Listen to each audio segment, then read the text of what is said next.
This is how I like to do my bench presses to maximize the growth while limiting the impact on the shoulder joints.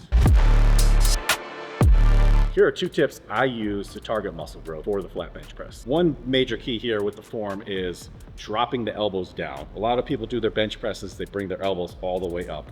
It's putting your shoulders in a compromising position. So you drop your elbows down roughly at about a 45-degree angle, and you're driving up from there, okay? The other piece I like to do here is pinch your shoulder blades together, come down nice and slow and control, hold it at the bottom for about a second, or just until you feel a little bit of stretch across the chest, and then drive up. I also like to keep that 45-degree angle with my hands at the top, so the dumbbells are going to be angled at the top as well. And that really allows you to get more of that squeeze out of your chest at the top of the movement. And also not rounding too much forward.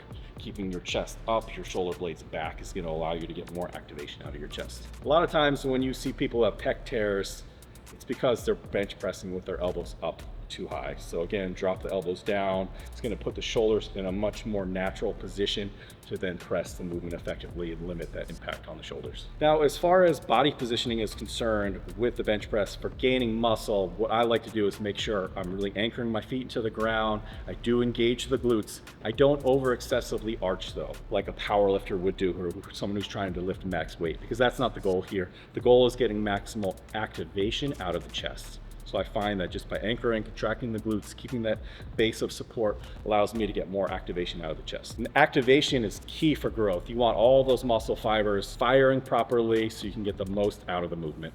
To gain muscle, you want to train intensely, but that does not necessarily mean you need to train as heavy as possible. A lot of times people get into a space where they're letting the weight dictate their intensity. I like to do it the other way around, where I'm controlling the weight and I'm dictating the intensity I'm getting out of that weight. And that's what I found has really led to longevity, better muscle gains, limiting negative impact on the joints. That's really what I found has been a key for me to be more successful long-term. As far as barbells versus dumbbells are concerned, on flat bench, I really like the way the dumbbells feel. They do add a layer of instability, which is going to, again, activate more muscles in the shoulders, more of the stabilizing muscles. You're going to get more out of that movement. Also, there is inherently a lower risk of injury when you're doing a dumbbell versus a traditional barbell movement, in my opinion. When I'm in competition prep, it's super important for me to incorporate movements that are unilateral, like the dumbbell bench press, because both sides are different. A lot of people are dominant right-handed versus left-handed, so you're gonna have different development on each side. The unilateral movements are really gonna help you to target and isolate both of those sides individually, so you're gonna get more balance out of your physique.